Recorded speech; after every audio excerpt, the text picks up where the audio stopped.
This is Future Proof, the show that packs your brain for the future.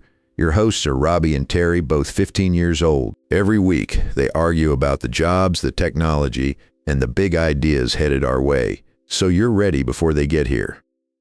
Welcome back to Future Proof, the show that packs your brain for the future. I'm Terry. And I'm Robbie, and today we're asking the big question, is multitasking a real skill or just something people say to feel productive? Because I know I'm guilty, homework, music, texting, and somehow wondering why I got a C. Relatable. But here's the thing, Terry. Science has been pretty brutal about this one. Uh-oh. What's the verdict, Professor Robbie?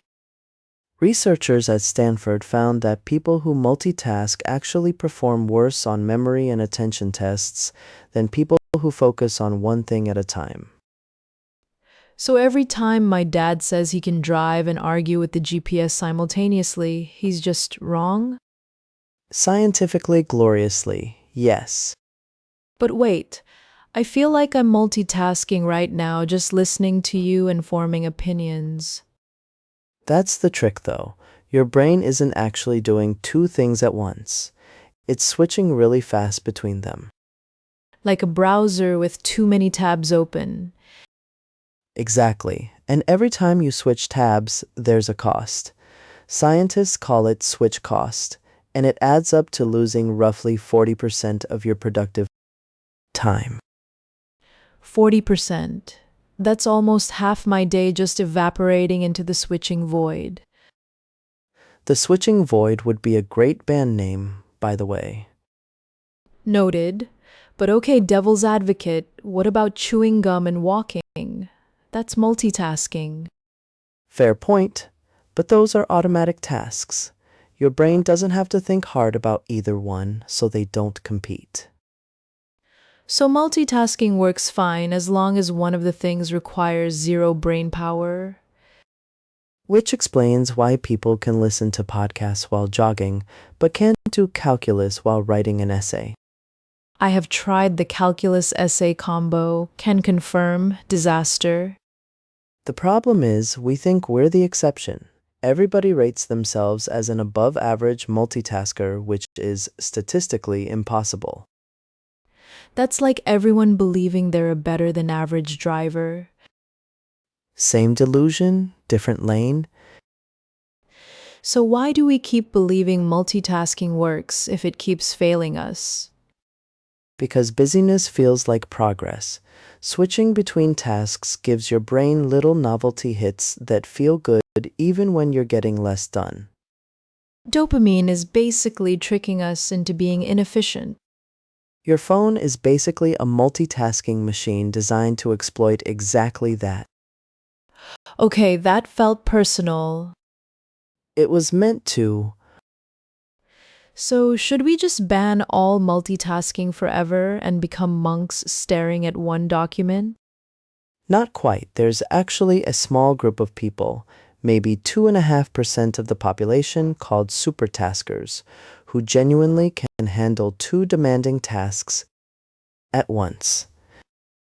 2.5%. So statistically, no one listening to this is one of them. And if you think you are, you're probably the most wrong person in the room. Harsh but accurate. What do the really high-performing people actually do instead? They time block, deep focus on one thing for a set chunk of time, then switch deliberately, not frantically. So the skill isn't multitasking, it's knowing when to single task hard. Exactly. The real flex is resisting the urge to juggle. Which, for teenagers surrounded by notifications, is genuinely one of the hardest things to do.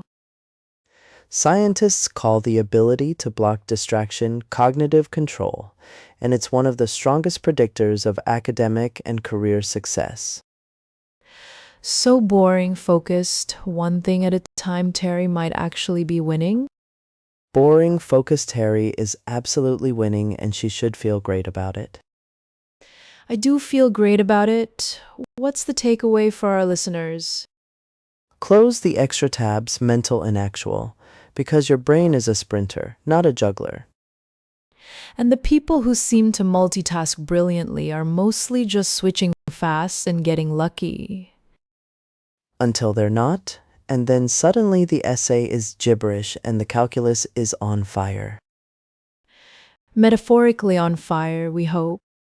Strongly hope. So next time someone brags about multitasking, just smile, nod, and remember the 40%. Remember the 40%? That's practically a bumper sticker. Future-proof merch coming soon. Thanks for focusing on us today. We know that was a sacrifice. Single task your way through the rest of your week, and we'll be here when you need your next brain upgrade. See you next week on Future Proof.